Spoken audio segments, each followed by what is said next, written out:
இந்த காலை நேரத்தை ஆண்டவர் ஆசீர்வதிக்கும்படி இந்த ஆராதனை நேரத்தை கர்த்தர் நமக்கு பொறுப்படுத்தி தரும்படியாய் தேவனுடைய மகிமையில் கரம் இறங்கி வரணும்.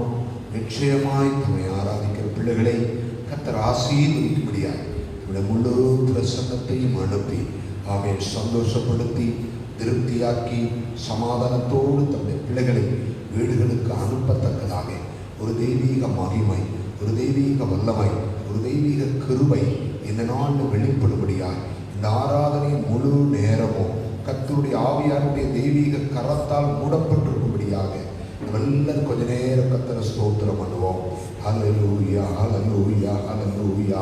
தாவே இப்படி கிருபைகளை தாரும், தாவே இப்படி பலனை தாரும், தாவே இப்படி இரக்கங்களை தாரும், தாவே இப்படி மனதுருக்கத்தை வெளிப்படுத்தும். இப்படி ஜனங்களை கர்த்தர் ஆசீர்வதிப்பீராக. இன்றைக்கு ஆண்டவர் இந்த நேரலை வாயிலாக கேட்கிற ஆண்டவரை கேட்க போகிற ஜனங்களை கர்த்தர் ஆசீர்வதிக்க ஜெபிக்கிறோம். சில அனுகூலமான காரியங்கள், அற்புதமான விஷயங்கள், நன்மையான காரியங்கள், சுக பலன் எல்லாம் இயேசுவின் நாமத்தில் கடந்து வருவதாக நாங்கள் எதிர்பார்க்கிற நன்மைகள் எல்லாம் உம்முடைய கரங்களிலிருந்து பெற்றுக்கொள்ளத்தக்கதாய் கர்த்தர் இந்த நாளை எங்களுக்கு நீ ஆசீர்வாதமுள்ளதாய் மாற்றி தரும்படி ஒப்புக் கொடுக்கிறோம். ஆராதனையின் ஆரம்பம் முதல் முடிவு மட்டும் ஒரு தெய்வீகமான தேவனுடைய பிரசன்னம் நிரம்பியிருக்க நாங்கள் ஒப்புக் கொடுக்கிறோம். நீ நல்ல காரியங்களை செய்வீராக.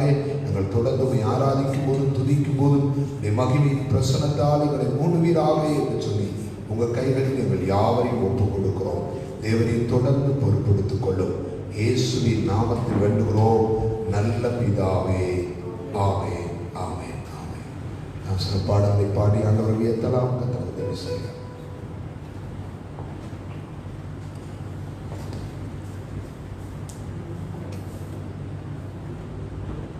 கோடா கோடி ஸ்தோத்திரம் ஏறெடுப்போம். ராஜாதி ராஜன் தேவாதி தேவன் இயேசு கிறிஸ்துவுக்கே மகிமையை பாடுபடுவோம்.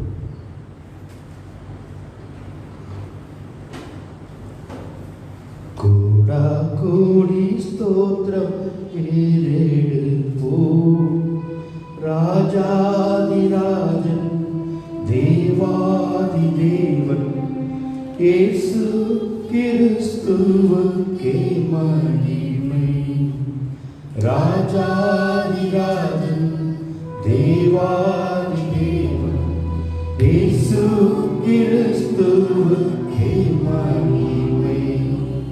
பரிசுத்தவான்கள் சபை நடுவே தரிசிக்கும் தேவ சமூகத்திலே பரிசுத்தவான்கள் சபை நடுவே தரிசிக்கும் தேவ சமூகத்திலே அல்லேலூயா, அல்லேலூயா. ஆவியில்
தினம் தினம் தந்து என்னை நடத்தி செல்பவரே என்று பாடப்படும்.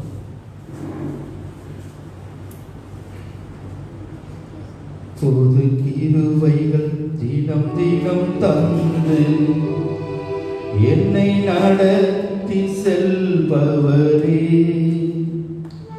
அனுதினமும் உம் கரம் நீட்டி என்னை ஆசீர்வதிப்பவரே,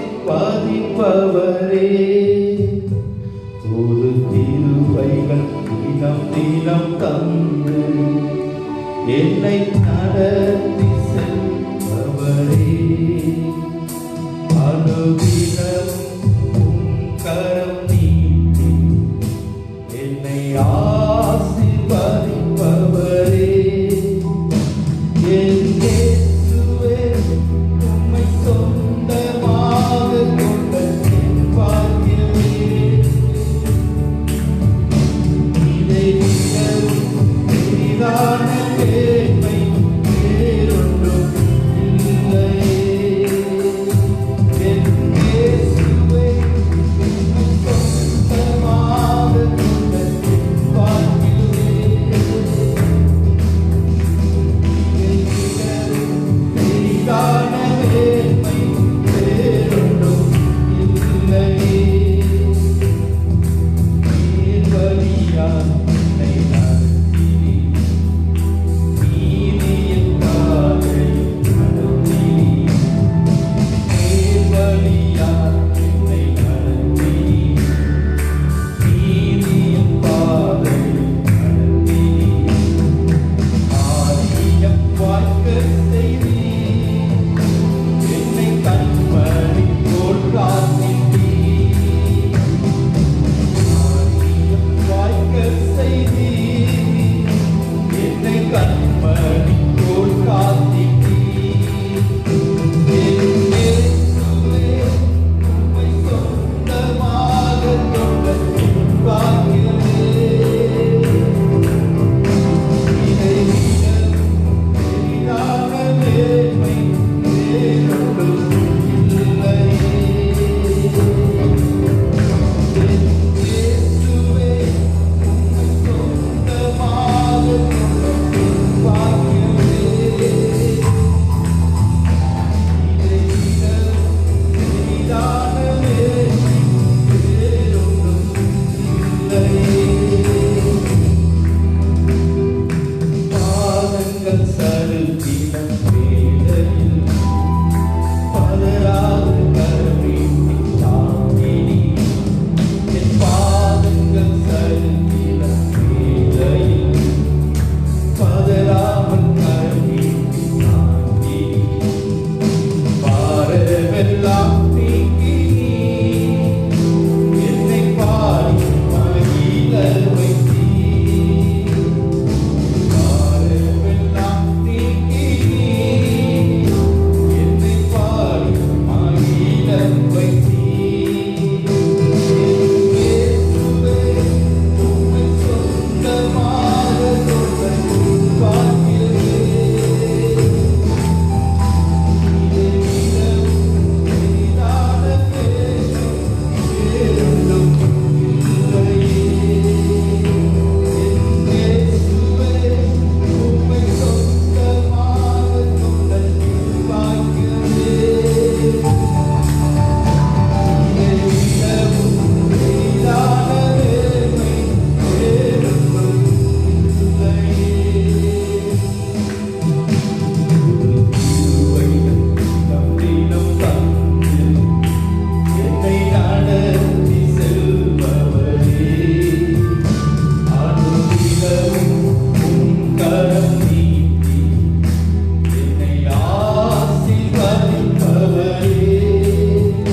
புது கிருபைகள் தினம் தினம் தந்து என்னை நடத்தி செல்பவரே, அனுதினமும் உம் கரம் நீட்டி என்னை ஆசீர்வதிப்பவரே, என் இயேசுவே உம்மை சொந்தமாக கொண்ட என் பாக்கியமே, இதை விடவும்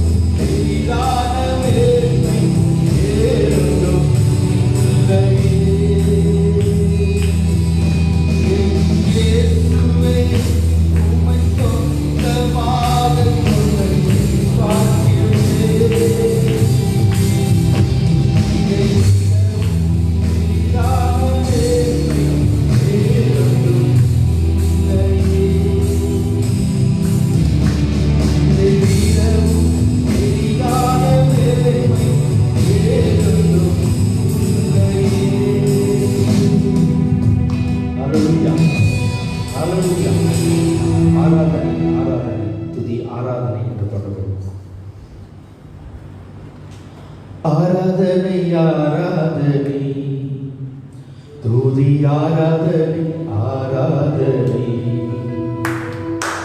ஆராதனை ஆராதனை துதி ஆராதனை ஆராதனை காலையிலும் மாலையிலும் ஆராதனை அப்பாவுக்கே காலையிலும் மாலையிலும் ஆராதனை அப்பாவுக்கே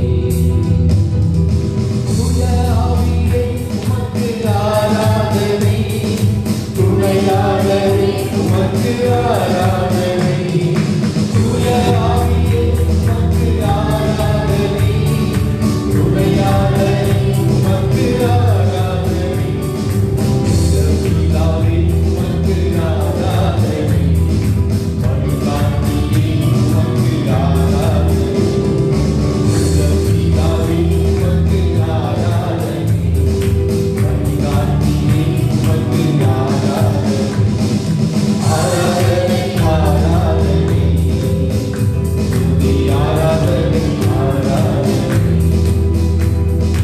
ஆராதனை ஆராதனை துதி ஆராதனை ஆராதனை ஜீவபலியே உமக்கு ஆராதனை ஜீவகண்ணீரே உமக்கு ஆராதனை ஜீவபலியே உமக்கு ஆராதனை ஜீவகண்ணீரே உமக்கு ஆராதனை சம்பவே உமக்கு ஆராதனை தேசியாவே உமக்கு ஆராதனை சம்பவே உமக்கு ஆராதனை தேசியாவே உமக்கு ஆராதனை ஆராதனை ஆராதனை துதி ஆராதனை ஆராதனை ஆராதனை ஆராதனை துதி ஆராதனை ஆராதனை அப்பா பிதாவே உமக்கு ஆராதனை அனுகூலமானவரே ஆராதனை அப்பா பிதாவே உமக்கு ஆராதனை அனுகூலமானவரே ஆராதனை மலையே உமக்கு ஆராதனை ஆண்டவரே உமக்கு ஆராதனை மலையே உமக்கு ஆராதனை ஆண்டவரே உமக்கு ஆராதனை அப்பா பிதாவே உமக்கு ஆராதனை அனுகூலமானவரே ஆராதனை அப்பா பிதாவே உமக்கு ஆராதனை அனுகூலமானவரே ஆராதனை மலையே உமக்கு ஆராதனை ஆண்டவரே உமக்கு ஆராதனை மலையே உமக்கு ஆராதனை ஆண்டவரே உமக்கு ஆராதனை ஆராதனை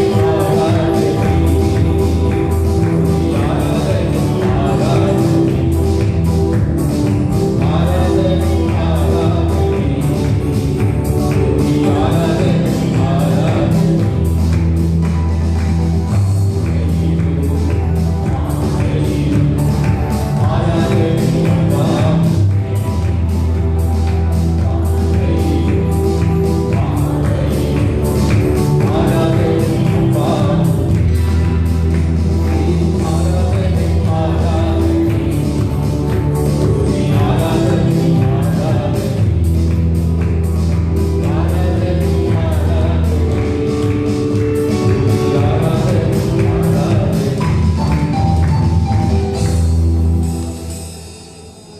ஹல்லேலூயா, ஹல்லேலூயா, ஹல்லேலூயா. ஆமென். இந்த நாளை ஆண்டவர் தந்திருக்கிறார். எல்லாரும் ஆண்டவருக்கு நேரடியாக ஸ்தோத்திரம் பண்ணுவோம். அவரைப் போல தேவன் இல்லை, அவரைப் போல ரட்சகர் இல்லை, அவரைப் போல உயர்ந்தவர் இல்லை, அவரைப் போல உன்னதமானவர் இல்லை, அவரைப் போல பெரியவர் இல்லை, அவரைப் போல வாக்கு மாறாதவர் இல்லை, அவரைப் போல வல்லமையுள்ளவர் இல்லை, அவரைப் போல ஒரு பெரிய தேவன் இல்லை, அவரைப் போல மகிமையானவர் இல்லை. அவரே எல்லாவற்றுக்கும் மேலானவர். தம்மால் செய்யக்கூடாத ஒரு காரியமும் இல்லை என்று சொன்னவர். அல்லேலூயா. என்னாலே செய்யக்கூடாத அதிசயமான காரியம் உண்டோ என்று கேள்வி கேட்டவர். அல்லேலூயா. அவரே உயர்ந்தவர், அவரே பெரியவர், அவரே நிச்சயமாய் நம்மை நடத்துகிறவர், அவரே நம்மை ஆசீர்வதிக்கிறவர். அல்லேலூயா, அல்லேலூயா. ஆமென், ஆமென், ஆமென். அந்த ஆண்டவரை பார்த்து சொல்லுவோம். அல்லேலூயா. உமக்கொப்பானவர் யார்? உமக்கொப்பானவர் யார்? உமக்கொப்பானவர் யார்? உமக்கொப்பானவர் யார்? வானத்திலும் பூமியிலும் உமக்கொப்பானவர் யார்? என்னோடு சேர்ந்து நம்ம எல்லாரும் கொஞ்ச நேரம் கர்த்தாவே இவர்களில் உமக்கொப்பானவர் யார்? வானத்திலும் பூமியிலும் உமக்கொப்பானவர் யார்? கர்த்தாவே இவர்களில் உமக்கொப்பானவர் யார்? சொல்லுங்க. வானத்திலும் பூமியிலும்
தீமைகளை விளக்குவாராகும், வியாதிகளை எதிர்கொள்ளுவாராகும், பலவீனங்களை நீக்குவாராகும், சுகப்படுத்துவாராகும், பிரச்சனைகளை மாற்றுவாராகும், எதிர்த்து வருகிற போராட்டங்களை நீக்க உமாராகும்.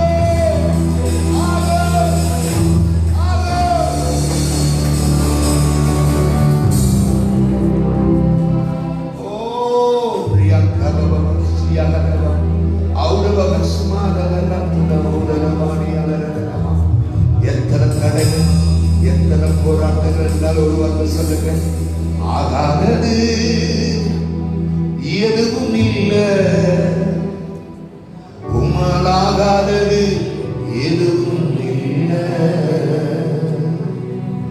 எங்கள் தகப்பனே, அகிலம் அனைத்தையும் உண்டாக்கி அழுகிறீர், அகிலம் அனைத்தையும் உண்டாக்கி அழுகிறீர். எத்தனை பேர் சொல்லுவீங்க என் கூட சேர்ந்து, ஆகாதது எதுவும் இல்லை, உம்மால் ஆகாதது எதுவும் இல்லை, ஆகாதது எதுவும் இல்லை, உம்மால் ஆகாதது எதுவும் இல்லை, அகிலம் அனைத்தையும் உண்டாக்கி ஆளுகிறீர், அகிலம் அனைத்தையும் உண்டாக்கி ஆளுகிறீர், ஆகாதது எதுவும் இல்லை, உம்மால் ஆகாதது எதுவும் இல்லை, ஆகாதது எதுவும் இல்லை, உம்மால் ஆகாதது செய்ய தொடங்கியது எதிரிகள் தங்கள் வெற்றுண்டு மாடியன்றி, செய்ய தொடங்கியது எதிரிகள் தங்களுக்குள் வெற்றுண்டு மாடியன்றி, சத்ய மாலா இல்லாமா மாலா இல்லாமா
செய்ய வல்லவர், நீரே எல்லாம் செய்ய வல்லவர்,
அவர் போல ஒரு மகத்துவம் உள்ள ராஜன் இல்லை.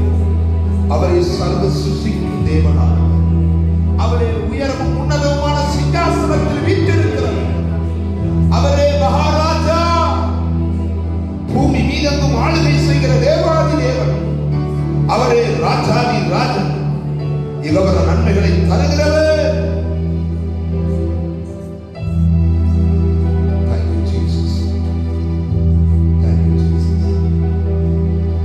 பரலோகத்தின் ஆண்டவரே, தொடர்புகளோடு நம்முடைய ஆவியானவர்களை நடத்துவாராக. தயவுள்ள கரங்களில் அர்ப்பணித்தோம். இயேசுவின் நாமத்தில் வேண்டுகிறோம் நல்ல பிதாவே. ஆமென். ஆமென். அப்படி நாம் இருக்கிற இடத்தில் நம்மை சங்கீதம் வாசிக்கலாம்.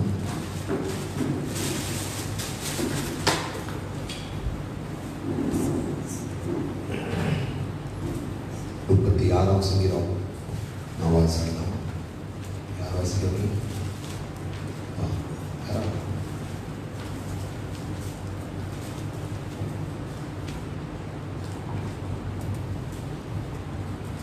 சங்கீதம் 36. துன்மார்க்கனுடைய துரோக பேச்சு என் உள்ளத்திற்கு தெரியும். அவன் கண்களுக்கு முன் தெய்வ பயமும் இல்லை.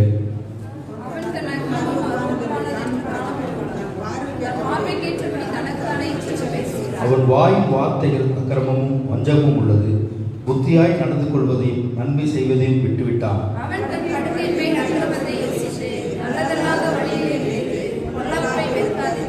கர்த்தாவே, உமது கிருபை வானங்களில் விளக்குகிறது. உமது சத்தியம் மேக மண்டலங்கள் பரியும் எட்டுகிறது.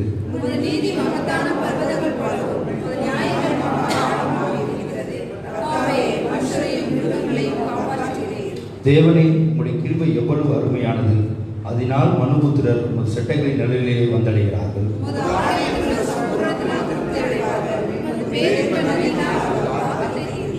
ஜீவ ஊற்று உம்மிடத்தில் இருக்கிறது. உம்முடைய வெளிச்சத்திலே வெளிச்சம் காண்கிறோம்.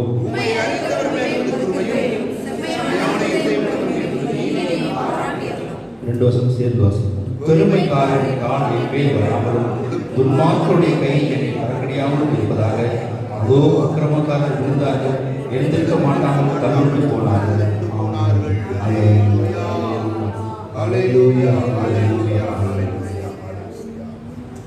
அதோ அக்கிரமக்காரர் விழுந்தார்கள், எழுந்திருக்க மாட்டாமல் தள்ளுண்டு போனார்கள். ஆமென். ஆனால் வேதம் சொல்லுகிறது, நீதிமான் விழுந்தாலும் எழுந்திருப்பான். கைகளை உயர்த்தி நமக்கு ஒரு நல்ல வாய்ப்பை கர்த்தர் வைத்திருக்கிறார். ஆமென். எழுந்து ஆமென். பைபிள் போட்டிருக்கு, சில ரதங்களை குறித்தும் குதிரைகளை குறித்தும் மேன்மை பாராட்டுகிறார்கள். அவர்கள் விழுந்தார்கள் இல்லையா? ஆனால் நாங்களும் எழுந்து நிமிர்ந்து நிற்கிறோம்.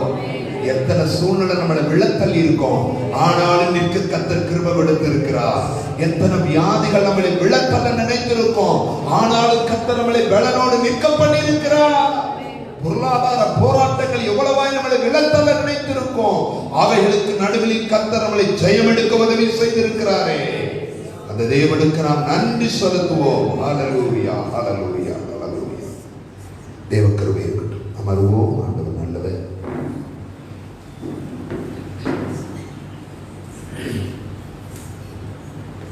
இதனால் ஆண்டவர் நமக்கு உதவி செய்திருக்கிறார்.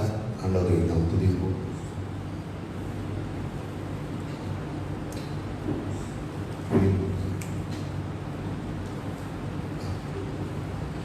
ஆண்டவர் இந்த நாளில் நம்ம எல்லாரையும் கொண்டு கூட கூட்டி வந்ததற்காக ஆண்டவருக்கு துதிகளையும் ஸ்தோத்திரங்களையும் செலுத்துவோம்.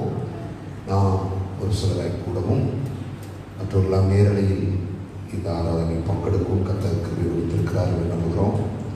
ஒருவேளை இந்த நேரத்தில் பார்த்து கொண்டிருக்கிறவர்கள், இனிமேல் பார்க்க போகிறவர்கள் எல்லாருக்கும் நாங்கள் நன்றி செலுத்துகிறோம். ஆண்டவருடைய ஆசீர்வதிப்பாராக.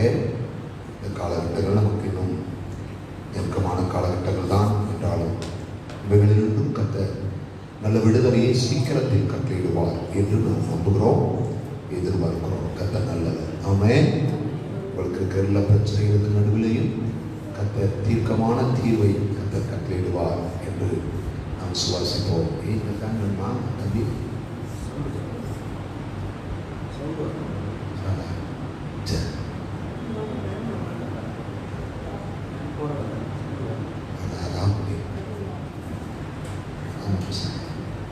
ஏசி உங்களுக்கு அது மட்டும்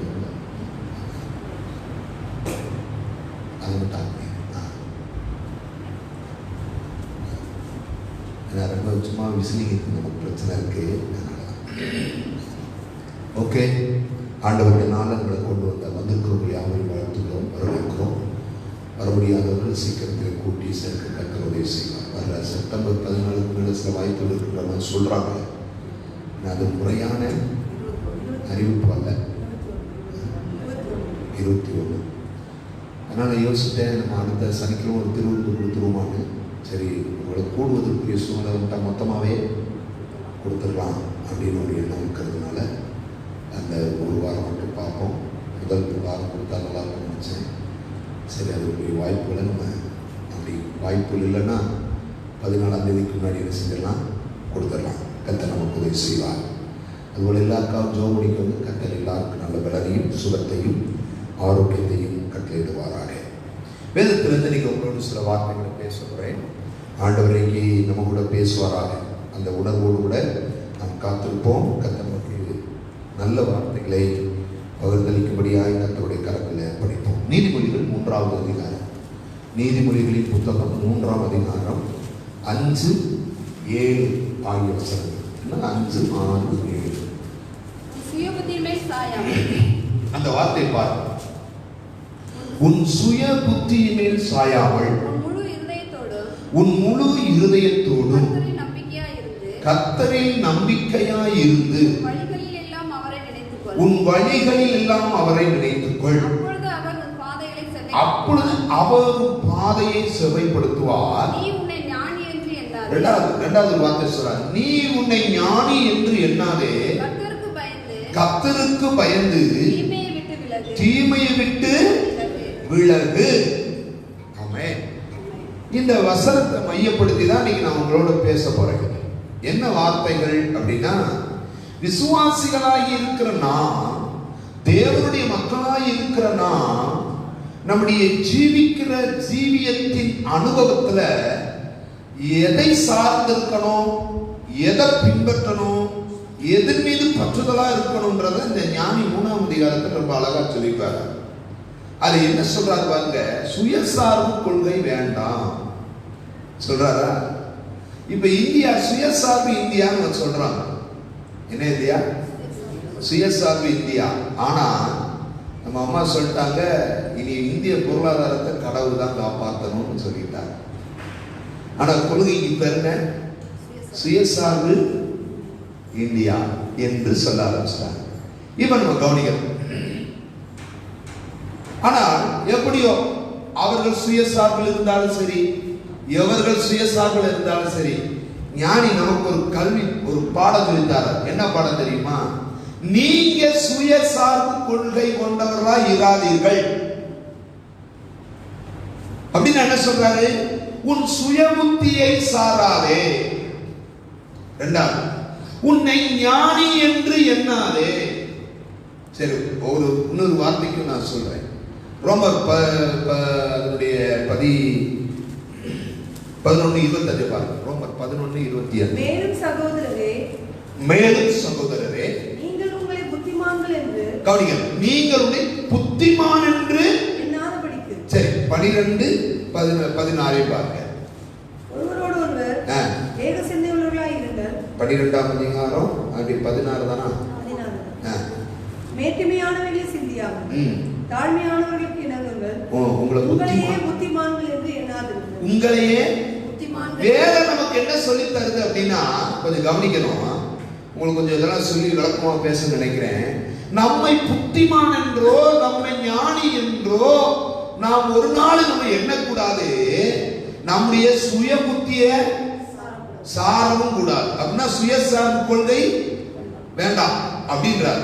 பூமியில இருக்கிற ஒவ்வொரு நாளும், பூமியில வாழ்ற ஒவ்வொரு காலமும் என் ஞானத்தையோ என் புத்தியையோ என் அறிவையோ நான் சார்ந்து வாழவே கூடாது.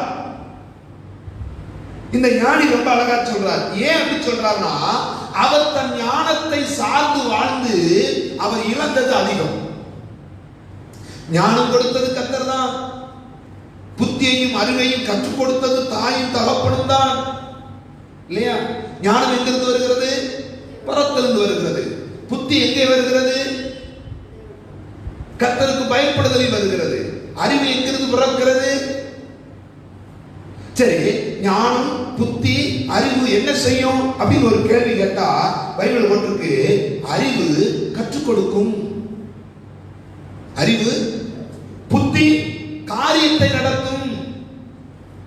ஞானம் என்ன செய்யும்? அதை கையாளுகிற திறமையை கொடுக்கும். அறிவு கற்றுக் கொடுக்கும், புத்தி காரியத்தை நடத்தும், ஞானம் எல்லாத்தையும் கையாளுகிற ஒரு திறமையை கொடுக்கும். பல பிரச்சனைகள் இருந்தாலும் அதை ஒரு கையாளுகிற ஒரு மனப்பக்குவம் பார்த்தீங்கன்னா அவர்கள் ஞானம் உள்ளவர்கள் என்று சொல்லலாம். ஞானமுள்ள ஞானி தானியேல், அவர் எல்லாரையும் அழிப்பதற்கு முற்பட்ட போது அவர் ஞானமா ஒன்ன பேசி சமாளிச்சு அனுப்பி விட்டார். அதுக்கு விளக்கமும் கொடுத்து முடிச்சார். ஞானமுள்ள ஸ்திரீ இருந்தாள், பைபிள்ல போட்டிருக்கா. ஏன் பட்டணத்தை அழிக்க போற, அவன் வேணுமா, இந்தா நான் எடுத்து தர்றேன். ஞானமா பேசி காரியத்தை முடித்து விட்டாள். ஆனால் அவள் தன் ஞானத்தை சார்ந்திருக்க கூடாது என்று வேதம் சொல்லுகிறது. அவள் தன் புத்தியை சார்ந்திருக்க கூடாது, தன்னை அறிவை சார்ந்திருக்க கூடாது என்ற வேதம் நமக்கு இந்த கருத்தை வலியுறுத்தி கொண்டிருக்கிறதுக்கு காரணம் தெரியுமா? உனக்கு இருக்கிற ஞானமோ, உனக்கு இருக்கிற புத்தியோ, உனக்கு இருக்கிற அறிவோ தேவன் தந்தவைகளை அல்லது தேவனை விட்டு விட்டு உங்களை தூரப்படுத்துமானால் அந்த ஞானத்தை சார்ந்து வாழாதீர்கள், நீங்கள் தேவனையே சார்ந்து வாழுங்கள் என்று அவர் வலியுறுத்துகிறார். நல்லா கவனிக்கணும். இவைகள் எல்லாம் தேவன் தந்தது என்கிற ஒரு தெளிவு இருந்தா நம்ம தந்தவரைத்தான் சார்ந்திருப்போம், மொழியல்ல தந்தவைகளை சார்ந்திருக்க மாட்டோம். இப்ப கவனிக்கணும், தந்தவரை சார்ந்திருக்க போகிறோமா, தந்தவைகளை சார்ந்திருக்க போகிறோமா என்பது இரண்டாவது கேள்வி. நமக்கு தந்தவைகள் முக்கியம் அல்ல. எப்பயுமே தந்தவைகள் இருக்கும், நாளைக்கு இல்லாமல் போகும், இன்னைக்கு வரும், நாளைக்கு வராமல் போகும். தந்தவர் எப்பொழுதும் நம்ம கூடயே இருப்பார். கொடுத்தவர் இருக்கிறார். அப்ப நான் சொல்வேன், ஞானம் கொடுத்தவர் அவர், புத்தியை கொடுத்தவர் அவர், அறிவை கொடுத்தவர் அவர் என்றால் நான் சார்ந்திருக்க வேண்டியது யார? யார? அதனால சொல்றாரு, உன் சுய புத்தியின் மேல் சாயாதே, உன்னை ஞானி என்று. இன்னைக்கு ரொம்ப பேரு நான் ஞானி என்று சொல்ற, உங்களுக்கு எனக்கு ஆண்டவர் ஞானம், நமக்கும் ஆண்டவர் ஞானம் கொடுத்திருக்கிறார், கவனமா இருக்கணும் அப்படின்னு சொல்லுவோம். ஞானத்தை பயன்படுத்தி வாழ்க்கையில் வாழ்ந்து சாதித்து விடலாம் என்று எண்ணக்கூடாது. ஞானத்தை கொடுத்த கர்த்தரை சார்ந்து வாழ்ந்தால் இன்னும் அந்த ஞானத்தை மெருகூட்டி நம்முடைய வாழ்க்கையை கட்டமைத்துக் கொள்வதற்கு வேண்டிய கிருபைகளை தருவார் என்பதை நாம் மறந்துவிடக் கூடாது. அப்ப நான் புத்தியை சாரக்கூடாது, உன்னை ஞானின்னு சொல்லக்கூடாது. அப்படின்னா நீ என்ன செய்யணும்னு சொல்றாரு ஞானி அப்படின்னா அங்க சொல்றாரு பாருங்க, 5வது வசனத்துல கர்த்தர் மேல் நம்பிக்கையாயிரு. உங்க வாழ்க்கை கட்டப்படுவதற்கும் நீங்கள் நன்றாக இருப்பதற்கும் கர்த்தர் மேல் நம்பிக்கையாயிரு. 2வது வார்த்தை சொல்றார் 6வது வசனத்துல, கர்த்தரையே நினைத்துக் கொண்டிரு. யாரத்தான் நினைக்கணும்? ஆண்டவரே நினை, ஆண்டவருடைய காரியத்தை நினை, ஆண்டவருக்காக நீ என்ன செய்யணும் அதை மட்டுமே நினை. உன்னுடைய நினைவுகள் எல்லாம் ஆண்டவர் ஆண்டவர் என்று இருக்கட்டும். நீ நடக்கும் போது ஆண்டவர் என்று இருக்கட்டும், பேசும்போது ஆண்டவர் என்று இருக்கட்டும், சிந்திக்கும் போது ஆண்டவர் என்று இருக்கட்டும். அவரை நினைத்துக்கொள், அவரை எண்ணு, அவரை குறித்த சிந்தையுள்ளவனாயிரு என்ற வாக்கத்தை அவர் வலியுறுத்துகிறார். அடுத்து என்ன சொல்றாரு? 7வது வசனத்துல சொல்றாரு, கர்த்தருக்கு பயந்திரு. கர்த்தருக்கு, கர்த்தர் மேல் நம்பிக்கையா என்று சொல்லுகிறார், கர்த்தரையே நினைத்துக்கொள் என்று சொல்லுகிறார். அடுத்த ஒரு வார்த்தை சொல்லுகிறார், கர்த்தருக்கு பயந்திரு. கர்த்தருக்கு நீ பயந்து வாழு. கர்த்தருக்கு பயந்து வாழ்ந்தால் அவர் சொல்றாரு உனக்கு வேண்டியதெல்லாம் செய்யப்படும் அப்படின்னு சொல்றாரு. இப்ப கவனிக்கணும், அது மட்டுமா சொல்றாரு? 9வது வசனம் சொல்லுது, கர்த்தரை கனம் பண்ணு. அப்ப என் சுயபுத்தியை சாயக்கூடாது, என்னை நான் ஞானின்னு சொல்லக்கூடாது. மாறாக கர்த்தரை நம்பி இருக்கணும், மாறாக கர்த்தரையே நினைக்கணும், மாறாக கர்த்தருக்கு பயப்படணும், மாறாக கர்த்தரை கனம் பண்ணணும். இதை நான் செய்வேன். ஆனால் இன்னொரு வார்த்தை கூட இருக்கு, அதை மறந்துடக்கூடாது இல்லையா? 11வது வசனத்துல போட்டு கர்த்தருடைய சிந்தையை அற்பமா என்னாலே. இதை நாம் செய்தோமானால் இந்த அதிகாரத்துல சில நன்மைகளை பத்தி, ஆசீர்வாதங்களை பத்தி ஞானி சொல்றாரு. அதெல்லாம் எனக்கு வரும், அதெல்லாம் எனக்கு கிடைக்கும். உங்க சுய புத்தியை சார்ந்திருந்தா இதெல்லாம் உங்களுக்கு கிடைக்காது, இதெல்லாம் வராது. ரொம்ப பேர் தன் சுய புத்தியை சார்ந்து வாழ்வது உண்டு. எனக்கு திறமை இருக்கிறது, எனக்கு அறிவு கூர்மை இருக்கிறது, அவன் தெளிவா இருப்பான், அவன்கிட்ட கல்வி இருக்கு, அவன் முன்னேறிடுவான், அவன்கிட்ட சில காரியங்கள் இருக்கு, அவன் வந்துடுவான், அவன்கிட்ட சில விஷயங்கள் இருக்கு, எந்திரிச்சு வந்துடுவான். நோ, இவைகள் கைகொள்ளாது. இவைகள் நமக்கு காரியத்தை வாய்க்க பண்ணார். நான் சொன்னேன், எப்பயுமே காரியத்தை வாய்க்க பண்ணுகிறவர் கர்த்தர். எப்பயுமே ஒரு மனிதனுடைய வாழ்க்கை முன்னேற்ற காரியத்திற்கு துணை செய்கிறவர் கர்த்தர். யாருக்கு சொன்னா கர்த்தருடைய பிள்ளைகளுக்கு. நீங்க எத்தனை பேர் விசுவாசிக்கிறீங்க தெரியல. நம்ம என்னுடைய அறிவு கூர்மையை, என்னுடைய புத்தி கூர்மையை, என்னுடைய திறமையை, என்கிட்ட இருக்கிற நாலேஜை நான் நம்புவேன். ஆனா என்னை படைத்த ஆண்டவருக்கு அங்க என்ன இல்லை, இடம் இல்லை. ஆண்டவருக்கு இடம் இல்லைன்னா ஆண்டவர் கொடுத்ததுக்கு என்ன இடம் இருக்கும் சொல்லுங்க?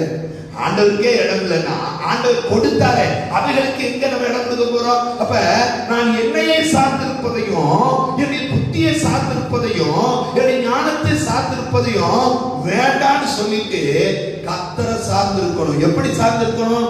அவரையே நம்பிக்கிட்டு இருக்கணும், அவருக்கே பயந்து வாழணும், அவரையே கனம் பண்ணணும், அவரையே நினைத்துக் கொண்டிருக்கணும். ஒருவேளை அவரை சிற்றித்தா கூட அந்த சிற்றையை அற்பமா எடுத்துக்கொள்ளாதபடி அவருக்கே கீழ்ப்படிந்து நடந்தால் அவருடையவைகள் எல்லாம் என்னுடையவைகளாய் மாறும். அவர் கொடுக்கிற நன்மைகள் எல்லாம் எனக்கு உரித்தாகும், அவர் கொடுக்கிறதெல்லாம் எனக்கு நன்மைகளாய் மாறும். சரி, இப்ப கேட்கிற ஒரு கேள்வி, கர்த்தரையை நம்பி கர்த்தருக்கு பயந்து இல்லையா, இன்னும் சொல்ல போனா கர்த்தரை கனம் பண்ணி வாழ்ந்த ஒரு வேதத்துல யார் தெரியுமா?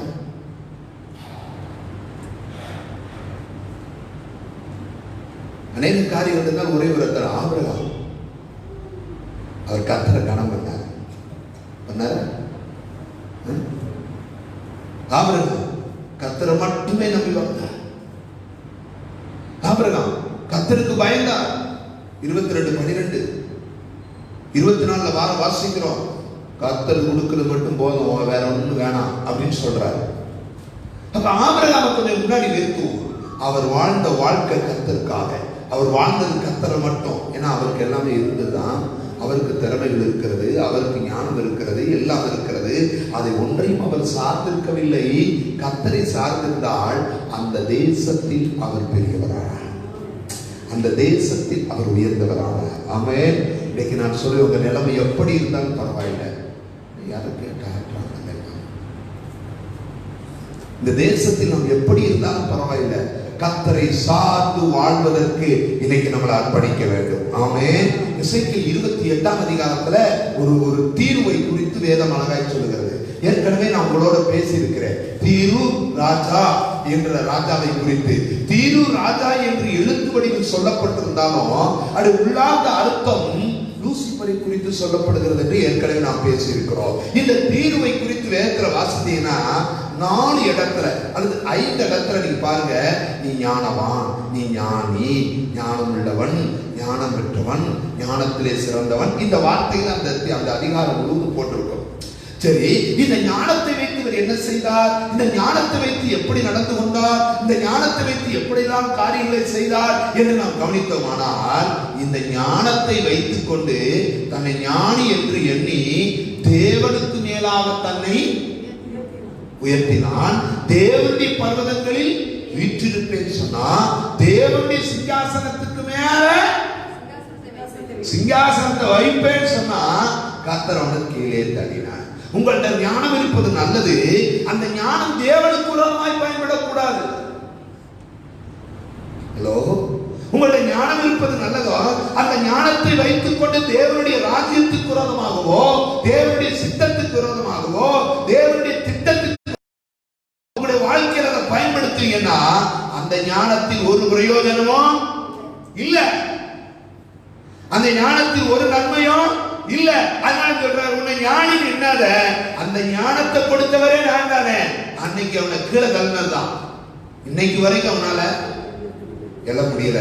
நான் சொல்லுவேன், ஒரு மனிதன் நம்மை கீழே தள்ளினால் மீண்டும் எழுந்து விடலாம், சத்துரு நம்மை கீழே தள்ளினால் மீண்டும் எழுந்து விடலாம். ஆனா தேவன் தள்ளினால் நம்மளை எழுப்புவது யார்? தேவன் நம்மை விழத்தள்ளினால் நம்மை தூக்கி விடுவது யார்? தேவன் நம்மை வேண்டாம் என்றால் நம்மை கை கொடுப்பது யார் என்றால், இன்றைக்கு நாம் தற்சார்பு கொண்டவர்களாய் இருக்கக்கூடாது. திரும்ப சொல்றேன், சுய புத்தியை சார்ந்து இருக்கக்கூடாது, சுய ஞானத்தை சார்ந்து இருக்கக்கூடாது. இப்படி சொல்றோம், நம்ம சொந்த ஞானத்தை சார்ந்து இருக்கக்கூடாது, சொந்த புத்தியை சார்ந்து இருக்கக்கூடாது. உலகத்துல சொல்லுவாங்க சொல் புத்தி இருக்கணும், இல்லைன்னா சுய புத்தி இருக்கணும். மேக்சிமம் நான் திரும்ப சொல்றேன், சுய புத்தி கூட வேண்டாம், ஆண்டவர் சொல்றதை கேட்டு நடக்கிற புத்தி இருந்தா போதும். அவன் என்ன புத்தி வேண்டாம்? சுய புத்தி. இந்த சுய புத்தி சில நேரம் கிறுக்குத்தனமா பண்ணிரும், நம்மளை அறியாமலே சில காரியங்களை செஞ்சிடும். சில நேரம் சொல்லுவாங்க, யாராவது புத்தியை கடன் கொடுத்துட்டேன், தேவையில்லாம வாங்கி கொடுத்துட்டேன், புத்தியை கடன் கொடுத்துட்டேன், இந்த இடத்துல நான் அப்படி செஞ்சிருக்க கூடாது அப்படின்னு அப்ப யோசிப்போம். அதனால சொல்றேன், எதுக்கு அந்த புத்தியை கடன் கொடுக்கறதுக்கு முன்னாடி சொல் புத்தியிலே நடந்துக்கிறோமே, ஆண்டவர் சொல்றதை கேட்டு நடந்துக்கிறோமே. தினந்தோறும் எழும்பி, ஆண்டவரே இன்றைக்கு நீ என்ன சொல்ல போகிறீர், நான் நடக்க வேண்டிய வழி எனக்கு காட்டும் ஆண்டவரே கேட்டுக்கிறோமே. அது நடந்தால் குறையற்ற வாழ்வை நாம் வாழலாம். எத்தனை பேர் ஆமென் சொல்றீங்க? குறையில்லாத வாழ்க்கை வாழலாம். அன்றைக்கு ஒரு வார்த்தை சொல்றேன், அப்ப தேவனை ஞானத்தை அல்ல, சுயத்தை அல்ல, சுய புத்தியை அல்ல, தேவனை சார்ந்து வாழ்வோமானால் தேவனிடத்திலிருந்து சில நன்மைகளை பெற்றுக் கொள்வதற்கு வழி உண்டு என்று வேதம் சொல்கிறது. அப்படின்னா நான் ஏன் தேவனை சார்ந்து இருக்கணும்ன்ற கேள்வி நீங்க கேட்டு பார்க்கலாம். ஏன் புத்தியை விட்டுட்டு, ஏன் ஞானத்தை விட்டு நான் ஏன் தேவனை சார்ந்து இருக்கணும் அப்படின்னு கேள்வி கேட்டீங்கன்னா, இதுல ஒரு 6-7 காரியம் இதுல இருக்கு. நீங்க வீட்டில் கூட போய் படிச்சு பாருங்க. ஆனா ஒரு 4 விஷயங்கள் மட்டும் சொல்றேன், நேரம் ஆயிருக்கிறதுனால. இல்ல நமக்கு ரொம்ப நேரம் போன இது கூட ஆயிடும், இது போயிருக்கு, பத்த மாட்டுது, அங்க அவர்கள் பண்றது லேட்டா, அதனால இந்த முறை குறைத்து விடுவோம் அப்படின்னு நினைச்சு பண்றோம். சரி, அப்ப ஏன் தேவனை சார்ந்து இருக்கணும்னா, ஒண்ணு 3ஆம் அதிகாரம் 5-6 ஆகிய வசனங்களை வாசிங்க. சுய புத்தியிலே சாயாமல் கர்த்தரில் நம்பிக்கையாய் இருந்து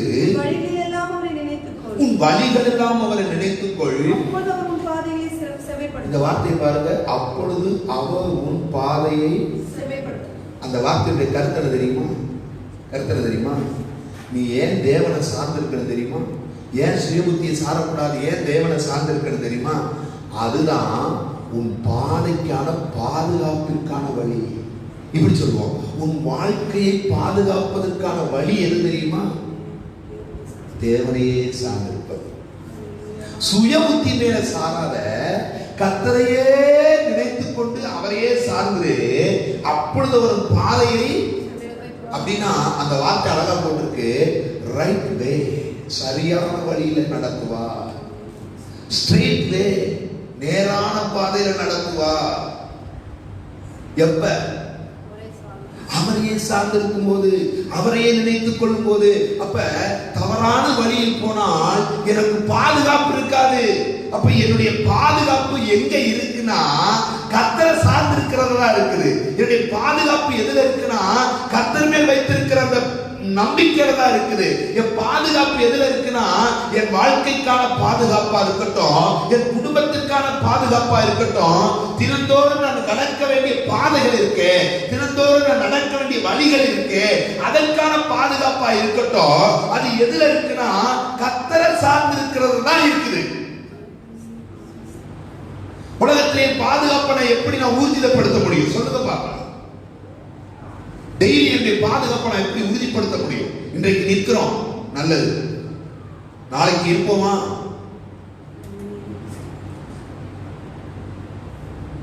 கொரோனா வந்ததுல இருந்து ரொம்ப பேர் மரித்துட்டு இருக்கிறார்.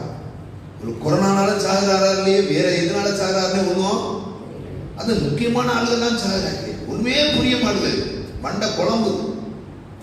ஏண்டா பாஸ்டர் ரொம்ப பேர் மரிச்சு போனார், அது நல்ல நல்ல பாஸ்டர்லாம் மரித்து போனார்.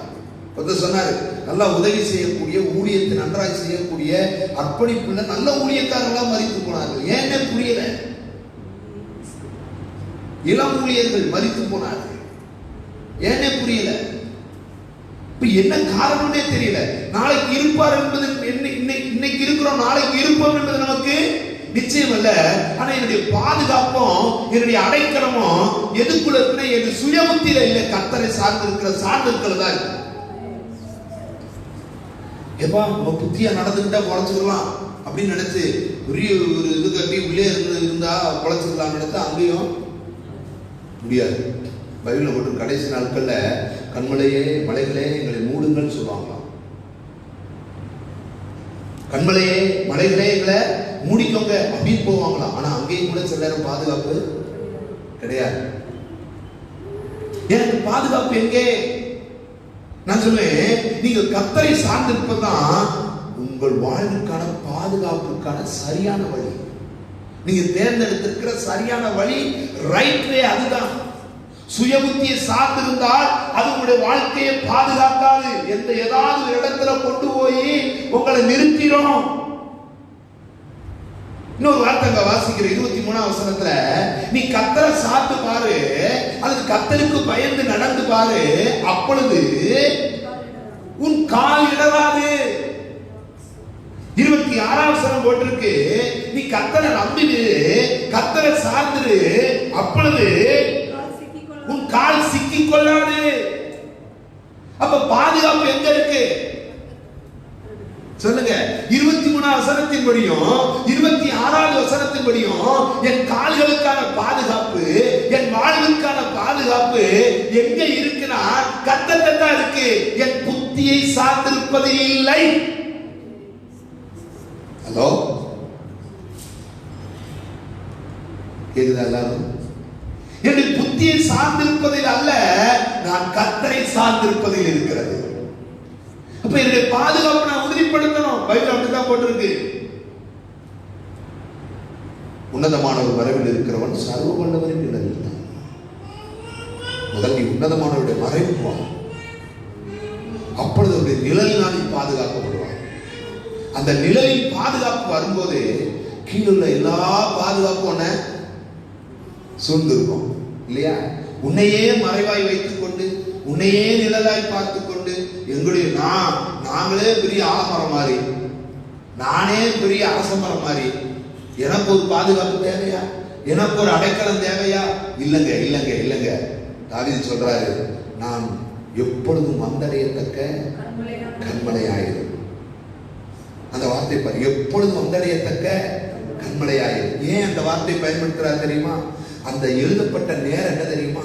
அவர் ஒரு துரத்தப்பட்டு வேதனையோடு ஓடி வருகிற நேரம். அப்ப சொல்றாரு, எங்கேயும் போய் அடைக்கலம் போக முடியாது, எங்கேயும் போய் தஞ்சம் என்று சொல்ல முடியாது, யாரிடத்தில் போய் எனக்கு ஒரு அடைக்கலம் தேவை என்று சொல்ல முடியாத நிர்பந்தம் வரும்போது சொல்றாரு, ஆண்டவரே, நான் அழுகையோடு வந்தாலும் எனக்கு அடைக்கலம் தருகிற கண்மலை நீர்தானே, நான் வேதனையோடு வந்தாலும் என்னை பாதுகாக்கிற கண்மலை நீர்தானே, நான் சந்தோஷமாய் வந்தாலும் எனக்கு ஒரு மகிழ்ச்சியை கொடுக்கிற கண்மலை நீர்தானே, கண்ணீரோடு வந்தாலும் துரத்தப்படும் போதும் வேதனை அனுபவிக்கும் போது யாரும் இல்லை என்று சொல்லும் போதும் துக்கமும் வேதனைகளின் இருதயத்தை பிளக்கும் போதும் எனக்குரிய கண்மலை நீர்தானே, நான் எந்த இடத்தில் போய் தங்க முடியும்? நாட்டுக்குள் போனால் சவுல் விரட்டுகிறான், வீட்டுக்குள் இருந்தால் ஆள்களை வைத்து துரத்துகிறான், வனாந்தரத்திலே கபிலே இருந்தால் எங்கு போனாலும் ஆட்களை வைத்து விரட்டுகிறான். யாரிடத்தில் போவோம்? எங்கே போவோம்? அப்பதான் சொல்றான், எனக்கு முழு பாதுகாப்பு எங்கதான்? கர்த்தர் பாதுகாத்தாரா இல்லையா? தாவீது தெரியாட்டு இருக்கா? சொல்லுங்க. ஏன்னா காட்டுக்குள்ளே வாழ்ந்து பழகுவதற்கு எல்லாமே எல்லா வழிமுறையும் தெரியும். ஆனால் இவர் ஏன் ஆண்டவர் உதவி கூப்பிடுறாரு? என்னுடைய இல்லப்பா, என் திறமை இல்லப்பா, என் ஞானத்தை பயன்படுத்தி நான் வாழ நினைக்கிறப்பா. அதனாலதான் ஆயுஷின் கடைசி வரைக்கும் அழகா வாழ்ந்து வச்சாரு. ஆமே. இடையிலே தான் சுய புத்தியை சார்ந்தவெல்லாம் வாழ்க்கையில் விழுந்து விட்டான். சவுல் நல்லா தான் போயிட்டு இருந்தார். திடீர்னு அப்பப்ப தன்னுடைய சுய புத்தியை சார்ந்தார். திடீர்னு ஈட்டியை நம்பினார். திடீர்னு எதை செய்ய 2ஆம் காலத்துல பார்ப்போனார். பொறுமையா இல்லை, காத்திருக்க முடியல. தாவீதுடைய வாழ்க்கை கொஞ்சத்துல கூட கவனிச்சு பார்த்தாலும் சில இடங்கள்ல அவர் தவறினார், பாவம் செய்தார். அப்படின்னாலும் இந்த கர்த்தரை சார்ந்து இருக்கிறதுல அவரை மாதிரி ஒரு ஆளை பார்க்க முடியாது. 56ஆம் சங்கீதம் நமக்கு ரொம்ப ஒரு அழகான ஒரு எடுத்துக்காட்டு. நான் பயப்படேன், நான் பயப்படேன் சொல்லுவார். ஏன்? கர்த்தரின் பட்சத்தில் இருக்கிறார். அல்லேலூயா. கர்த்தரின் பட்சத்தில் இருக்கிறார். நான் பயப்படேன். ஏன்? நான் எப்பயுமே கர்த்தரை சார்ந்து இருக்கிறேன்றதை உறுதிப்படுத்துறேன். இன்னைக்கு காலையில் உங்களை பார்த்து ஆண்டவர் கேட்க விரும்புறாரு. மனுஷனை சார்ந்து இல்ல, கர்த்தரை சார்ந்து இருக்கணும். ஆமே, சுய புத்தி அல்ல, கர்த்தரை சார்ந்து இருக்கணும். அதுதான் பைபிள் அழகா சொல்றாரு. பிரபுக்களை நம்புவதை பார்க்கணும், கர்த்தர் பேரில் பற்றுதா இருப்பதே நலம். மனிதனை நம்புவதை பார்க்கணும் இல்லையா, செல்வந்தர்களை நம்புவதை பார்க்கணும், என் புத்தியை நம்புறதை பார்க்கணும். என்னையே நம்புறதை விட்டுட்டு நான் கர்த்தரை சார்ந்து, கர்த்தருக்கு பயந்து, கர்த்தரை நம்பி, கர்த்தரையே கனம் பண்ணி சார்ந்து வாழ்ந்தா நிச்சயம் ஆண்டவர் சொல்றாரு, நான் உனக்கு தெய்வீகமான பாதுகாப்பா இருப்பேன். பைபிளில் பாதுகாப்பிற்கான அநேக காரியங்கள் சொல்லப்பட்டது. 91ஆம் சங்கீதம் பாதுகாப்பின் சங்கீதம், 121ஆம் சங்கீதம் பாதுகாப்பின் சங்கீதம் இல்லையா, அதில் போட்டிருக்கு. ஏன் ஆசீர்வாதம் கூட பாதுகாப்பிற்கான ஆசீர்வாதம் தான். உபாகமம் 28 பார்த்தீங்கன்னா வெளியிலும் ஆசீர்வதிக்கப்பட்டிருப்பார், வருகையிலும் ஆசீர்வதிக்கப்பட்டிருப்பார், போகையிலும் ஆசீர்வதிக்கப்பட்டிருப்பார். இந்த வார்த்தையில பாருங்க இல்லையா, இதெல்லாம் பாதுகாப்பு தான். நாங்களே தேவன் எப்பொழுதும் நம்மை பாதுகாக்கிறவர். அவர் நம்மை பாதுகாப்பாரானால் என் கால் இடராது. அவர் என்னை பாதுகாப்பாரானால் என் கால் சிக்கிக் கொள்ளாது. அவர் என்னை பாதுகாப்பாரானால் என் கால் சறுக்காது. அவர் என்னை பாதுகாப்பாரானால் என் கால் வழி மாறாது. அவர் என்னை பாதுகாப்பாரானால் நான் துன்பங்களிலே சிக்கிக் கொள்ள மாட்டேன். அவர் என்னை பாதுகாப்பாரானால் இக்கட்டுகளிலே சிக்கிக் கொள்ள மாட்டேன். அவர் என்னை பாதுகாப்பாராலே நெருக்கங்களிலே சிக்கிக் கொள்ள மாட்டேன். அதுதான் தாவீது சொல்கிறார், அப்படி ஒரு நெருக்கம் வந்தாலும் அவர் கர்த்தரை நோக்கி கூப்பிடுவேன், அவர் என்னை தூக்கி விசாலத்திலே கொண்டு போய் விடுகிறார். அல்லேலூயா. ஒருவேளை என் புத்தியை சார்ந்து சில நெருக்கங்களில் அகப்பட்டுக் கொண்டாலும், என் எண்ணத்தை சார்ந்து, என் மூளையை சார்ந்து, என் ஞானத்தை சார்ந்து சில ஆபத்துகளில் அகப்பட்டுக் கொண்டாலும் ஆபத்திலே கர்த்தரை நோக்கி கூப்பிடுவேன், அவர் என்னை கேட்டல்லி விசாலத்திலே கொண்டு போய் வைக்கிறார். இன்று வரைக்கும் நான் ஒரு வார்த்தை சொல்றேன், என்னுடைய சுயத்தை பயன்படுத்தி வீழ்ந்து போன இடத்திலெல்லாம் அவருடைய கிருபையை பயன்படுத்தி தூக்கி விட்டிருக்கிறார். மறக்க முடியாத அந்த விஷயத்தில் எல்லாம் என்னுடைய மூளையை பயன்படுத்தி வீழ்ந்து போன எல்லா விஷயத்திலையும், எல்லா இடத்திலையும் அப்படி கிருபையை பயன்படுத்தி தூக்கிவிட்டு சொல்றாரு, மீண்டும் புத்தியை சார்ந்துறாத, மீண்டும் எண்ணத்தை சார்ந்து வாழ்ந்துறாத, மீண்டும் ஞானி நினைச்சிடாத, என்ன நம்பு, எனக்கு பயந்துரு, என்ன கனம் பண்ணு, அப்பொழுது நான் உனக்கு பாதுகாக்கிற கேடகமா இருப்பேன். ஆபிரகாம் பார்த்து ஆண்டவர் சொன்னார், 15ஆம் அதிகாரம் நினைக்கிறேன் இல்லையா, நான் உனக்கு, ஆபிரகாமே பயப்படாதே, நான் உனக்கு மகா பெரிய கேடகம்,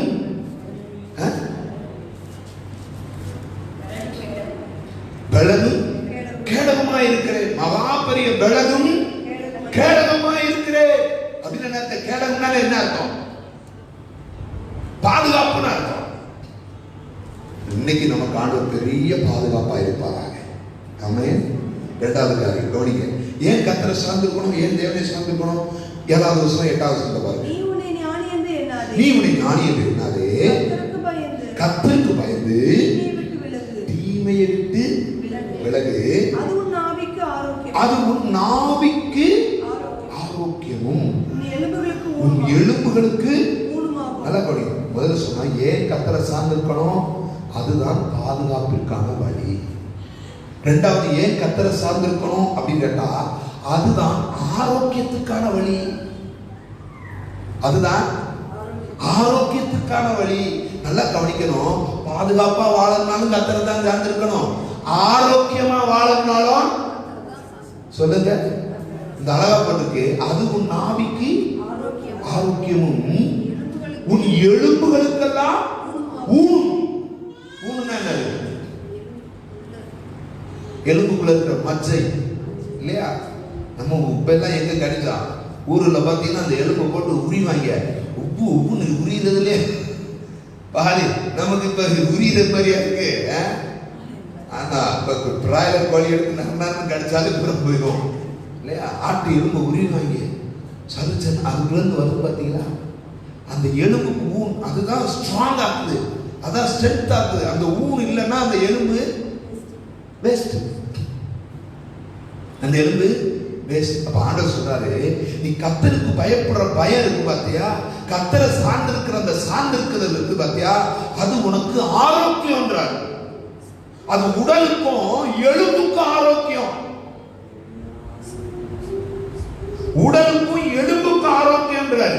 தீமையை விட்டு விலகு, அது நாவிக்கு ஆரோக்கியம் என்ற வார்த்தை பயன்படுத்தப்பட்டிருக்கு. அதுனா நாவிக்கு என்ற வார்த்தையுடைய பொருள் முழு சரீரத்தில் ஓடுகிற ரத்த நாளங்களுக்கு அது ஆரோக்கியத்தை உண்டாக்குகிறது. இன்னொரு வார்த்தை எப்படி சொல்றேன், அது உடலுக்கு மருந்தை போன்றது. நீங்க சொல்லுங்க, கர்த்தரை சார்ந்து இருப்பதும் கர்த்தருக்கு பயப்படுற பயமும் கர்த்தருக்கு கொடுக்கிற கணத்தை கொடுப்பது எப்படிப்பட்டது தெரியுமா? எப்படிப்பட்டது தெரியுமா? என் உடலுக்கு மருந்தை போன்றது. அதை அலட்சிப்படுத்திட்டோம்னா மருந்தை இழந்துட்டோம்னு அர்த்தம். ஒரு நாள் மாத்திரை வர்றேன், ஒரு வைட்டமின் மாத்திரை. இப்பதான் எல்லாரும் என்ன சாப்பிட சொல்றாங்க? வைட்டமின் மாத்திரை சாப்பிட சொல்றாங்க. இப்ப நம்ம தேடி பார்க்கிறோம் எதுல என்ன வைட்டமின் இருக்குன்றோம். முன்னாடி எல்லாம் தேடியா பார்த்தோம்.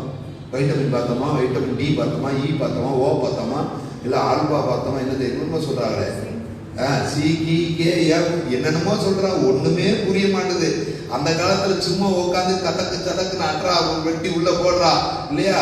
அப்படி கொலைக்கிறதையும் குலைச்சிட்டு புல்டோசரை திறந்த மாதிரி டபக்கு உள்ள போட்டு நிறந்துட்டு தண்ணியை குடிச்சு தான் படுத்துக்கிறாங்க.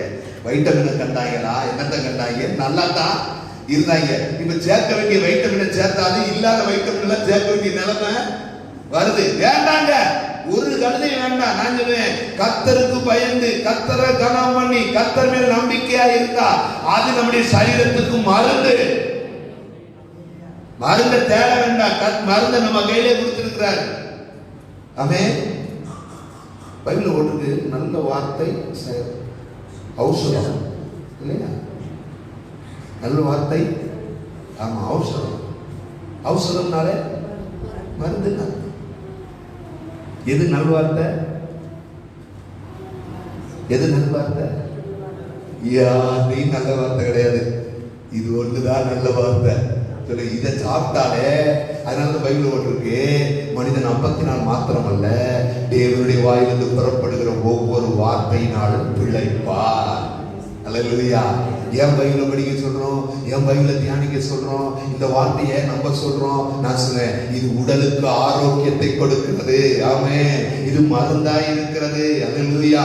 அதனாலதான் அன்னைக்கு வேலைக்கு அன்னைக்கு ஒருத்தன் சொன்னா, ஆண்டவரே நீ ஒரு வார்த்தை சொல்லோ என் வேலைக்காரன் சொஸ்தமாவான் அப்படின்னு சொன்னது காரணம் தெரியுமா?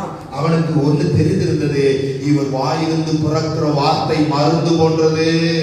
இவர் வாயிலிருந்து பிறக்கிற வார்த்தை மருந்து கொன்றது. ஆண்டவர் சொன்னாரு, போ, அவன் சுகமாயிட்டான் அப்படின்னு சொல்லி போனா சொல்றாங்க, சுகமானான். எப்பொழுது சுகமானான் பார்க்கலாம். அவர் சொன்ன நேரத்துக்கும் டயத்தை கணக்கு பண்றான், சரியா சுகமாய் இருக்கிறான். அப்ப அவன் நம்பினா, ஓ, அவர் சொன்னபடியே நடந்திருக்கிறது. இன்னைக்கு காலையில சொல்ற, கர்த்தரை நம்பி போங்க, கர்த்தரை விசுவாசித்து போங்க.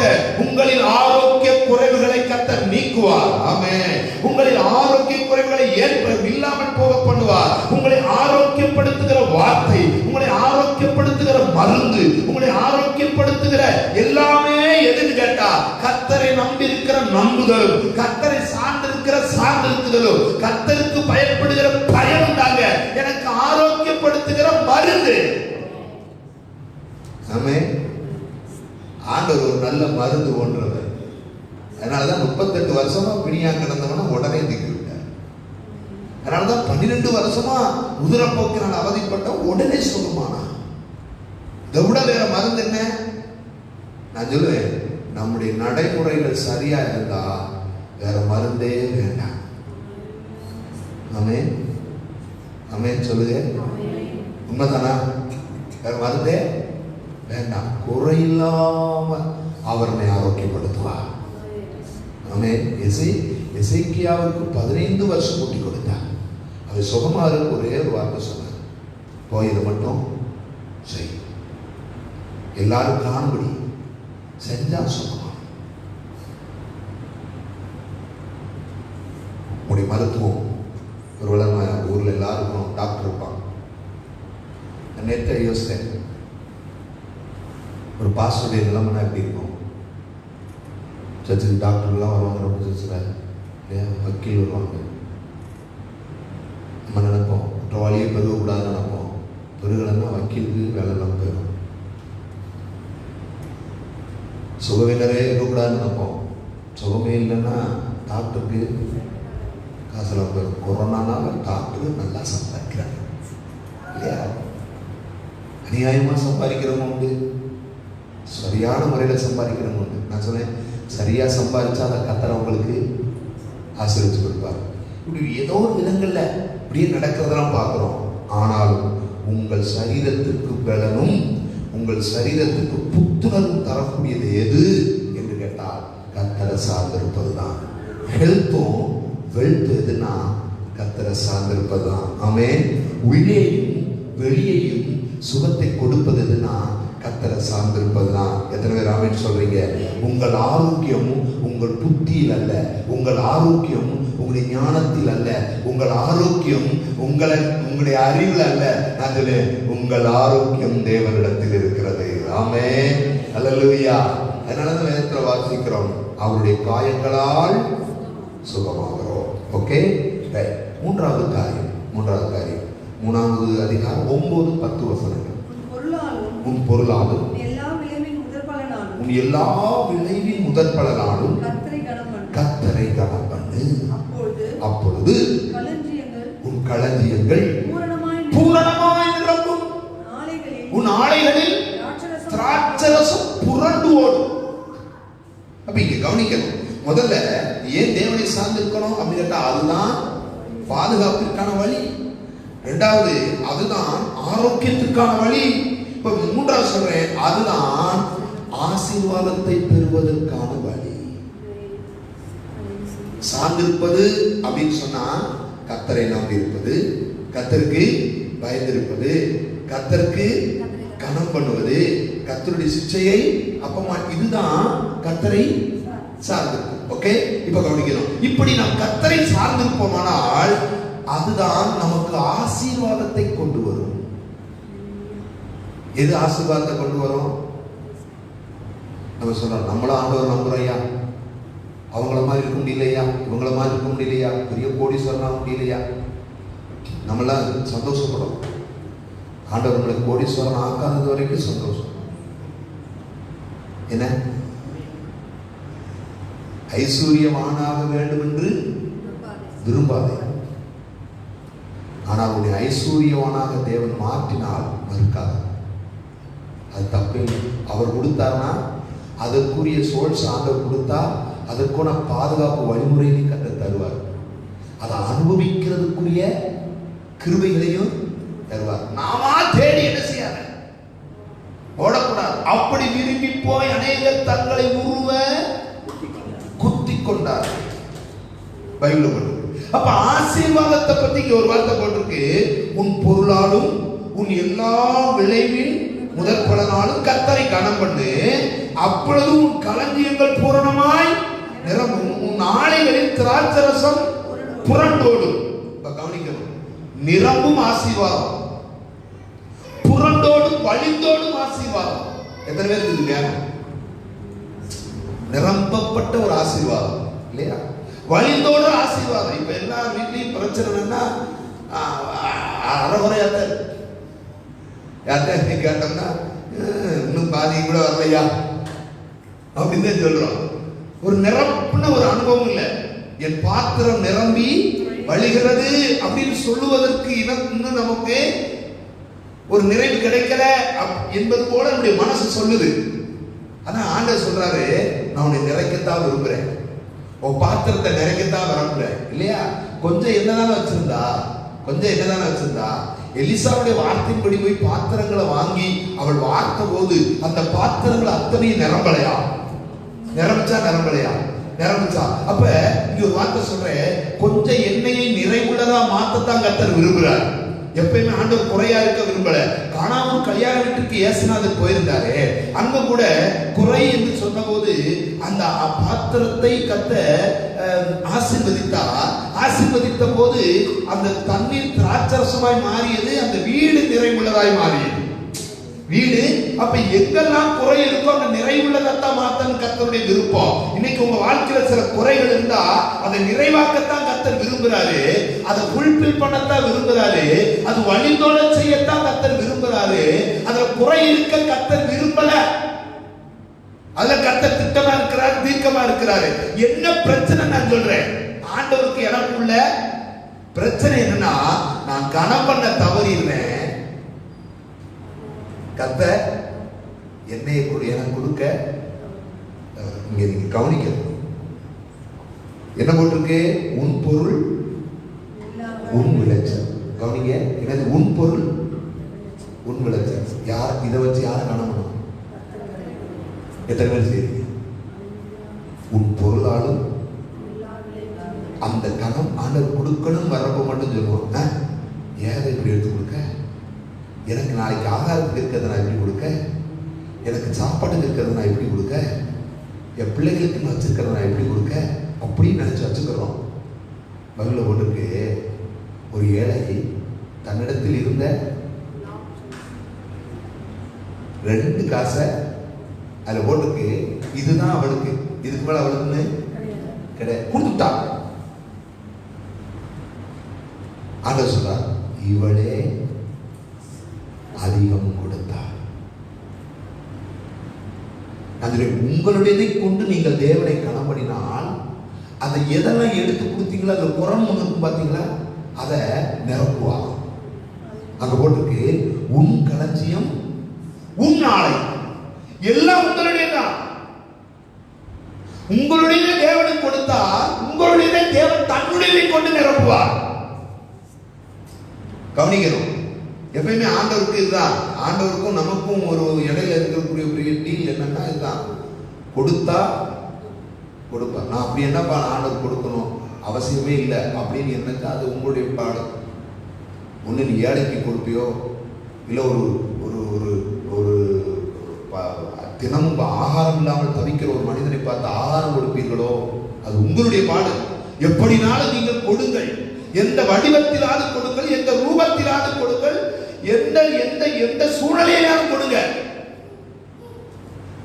நீங்க ஊழியரை கனம் பண்ணுவீங்களோ, ஆலயத்தை கனம் பண்ணுவீங்களோ, அல்லது ஒரு ஏழை கண்டு உதவி செய்வீங்களோ, வருஷம் வருஷம் 10-30 பேருக்கு நான் சாப்பாடு போடுறேன்னு சொல்றீங்களோ, அது உங்களுடையது. ஆனால் இப்படி செய்வதனால் என் தேவன் கனமடைவார் என்று உங்களுடைய மனது சொல்லுமானால், அதற்குரிய பிரதிபலனாக உங்கள் களஞ்சியத்தை கர்த்தர் நிரப்பாமல் விடமாட்டார். உங்கள் களஞ்சியத்தை நிரப்பாமல் விடமாட்டார். உங்களுடைய ஆலையில என்ன வழிந்தோடாமல் விடமாட்டார். அது நிறைந்திருக்கின்றார். வளர்க்கிற பழமொழி என்ன சொல்றான், இறைக்கும் கிணறு சுரக்கும், இறைக்கவே இல்லைன்னா சுரக்க. உன்னுடைய நீ கொடுக்க, அந்த அழகா போட்டுக்கு, உன் பொருளா நீ கணம் பண்ணு. நீ கணம் பண்ணதுனால உண்டான அந்த குறைவு இருக்கு பார்த்தீங்களா, அதை என்னுடையதை கொண்டு நிரப்புறேன். ஆசீர்வாதத்துக்கான நல்ல வழி பைபிள் நமக்கு காட்டுறது. நம்ம நினைக்கிறோம் மக்கள்னா நல்லா இருக்கு. அந்த இறந்தார் வசந்தகுமார், அவர் நேற்று ஒரு இது கேட்டார். அவர் உட்காந்து சர்ச்சில் பர்சன் எழுதி முடிச்சுட்டு போட்டால் அவர் எப்படி வந்தார்னு அவர் சொன்னார். அந்த இன்னும் தியாகராஜனாரா அங்கே கீழே அங்கே தான் ஆரம்பிச்சார். கையாலே போர்டு போட்டு கடைக்குள்ள உண்மை இல்லையா, பக்கத்து கடையில் போய் அந்த தயார் பண்ணுற 3 சேர் வாங்கிட்டு வந்து போட்டுருப்பாங்க.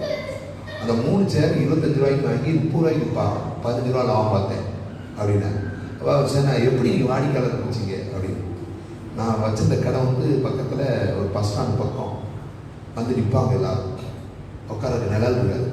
அப்போ நான் என்ன செய்வேன், நான் வச்சிருக்கேன் என் சேரை தூக்கி கொடுத்து வாங்க உட்காருங்கம்மான்னு உட்கார சொன்னேன். வெளியில் உட்கார்ந்துருப்பாங்க, உள்ளே வந்து உட்காருங்க, என் கடையை சின்ன கடை தான், உள்ளே உட்காருங்கன்னு சொல்லுவேன். என் சேரை நான் கொடுப்பேன். கொடுத்துட்டு நான் கொஞ்ச நேரம் நின்றுக்குறேன். நிற்கையிலே நான் உங்கள்கிட்ட பேசுவேன், எப்படி நீங்கள் நல்லா இருக்கீங்களா, தண்ணி கொடுப்பேன்.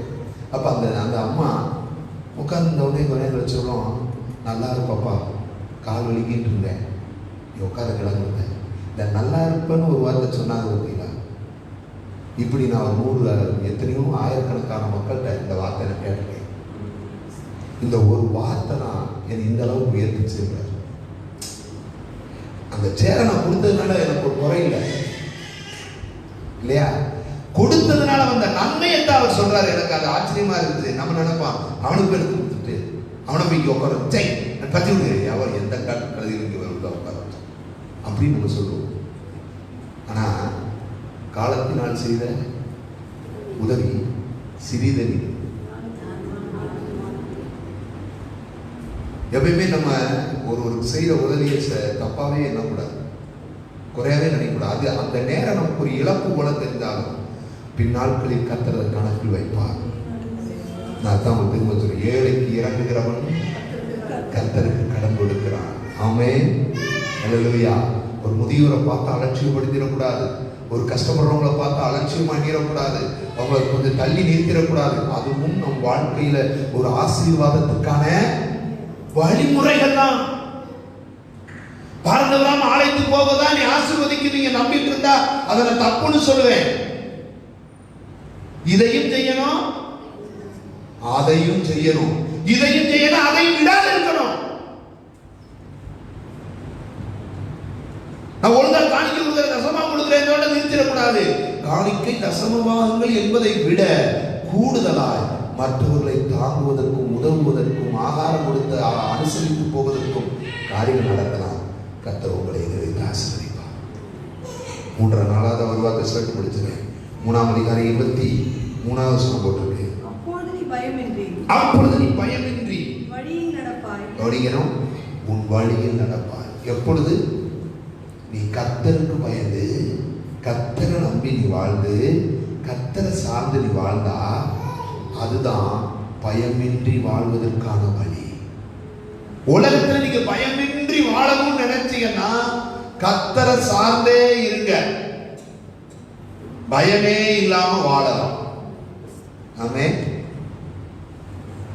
வேதத்துல நம்முடைய பயத்தை தான் பிசாசு மூலதனமா எடுத்துக்கிறான்.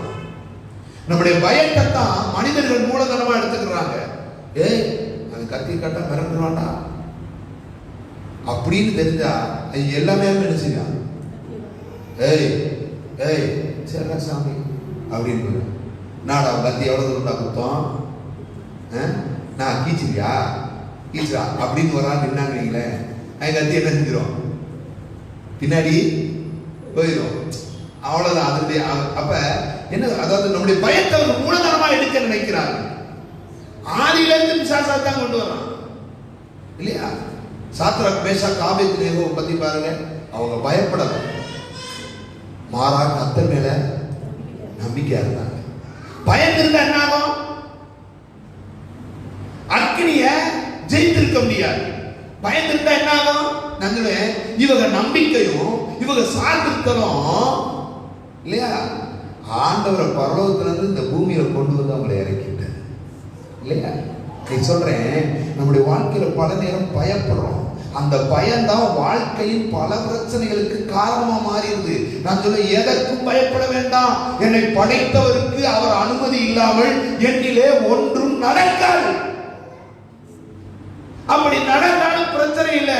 பூமியில இருந்தா மக்களோடு மனிதர்களோடு, பூமியில இல்லைன்னா ஆண்டவரோடு, அவ்வளவுதான். இதுல என்ன குறை சொல்லுங்க? என்ன பிரச்சனைமா?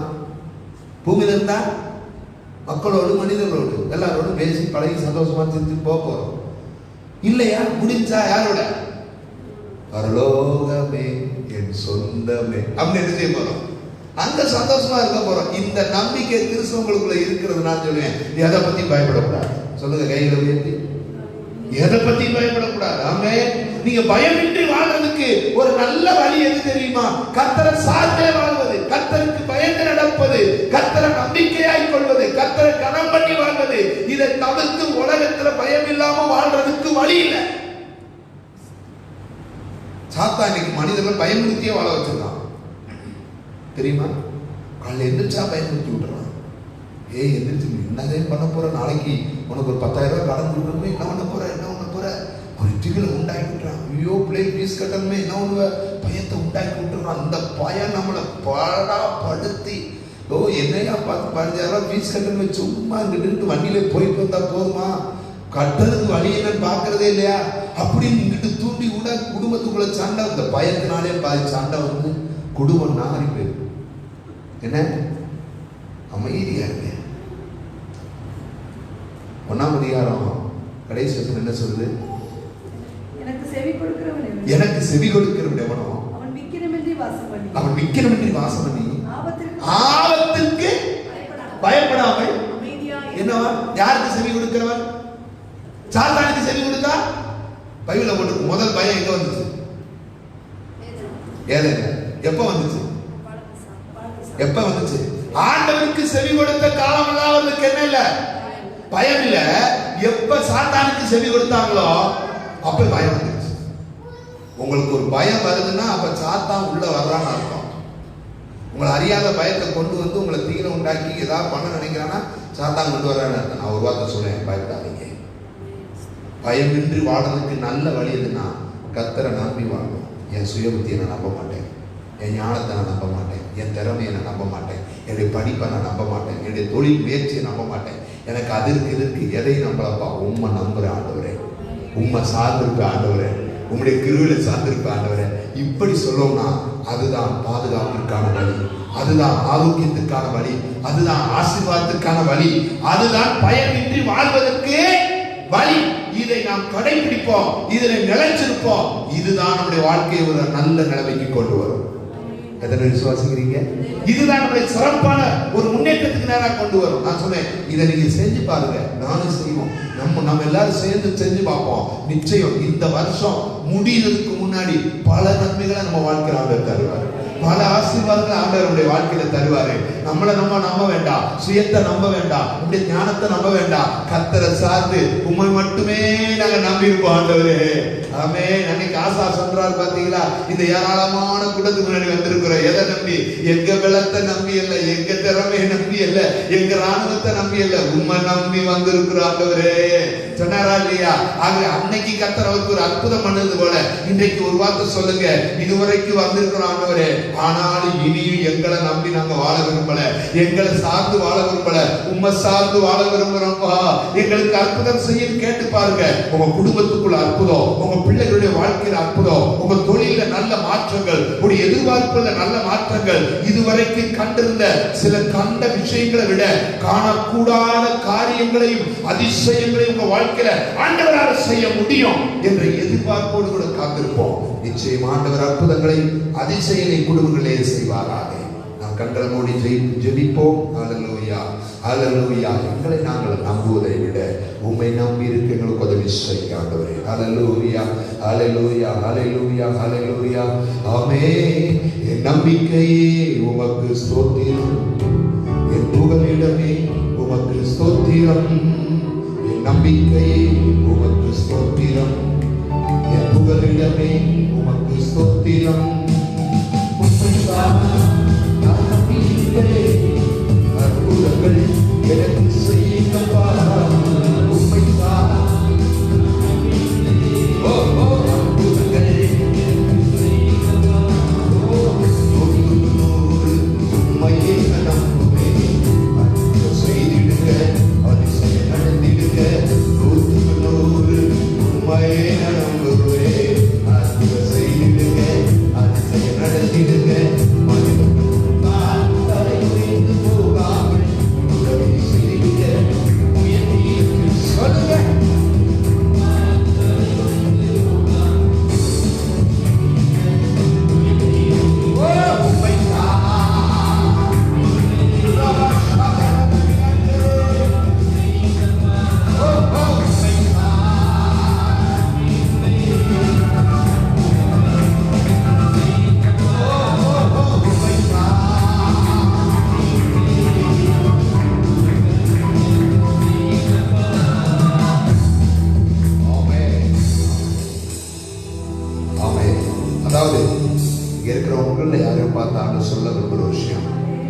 இரண்டாவது கட்ட ஆசீர்வாதத்தின் படிகள் உங்களை நடத்த போறேன்.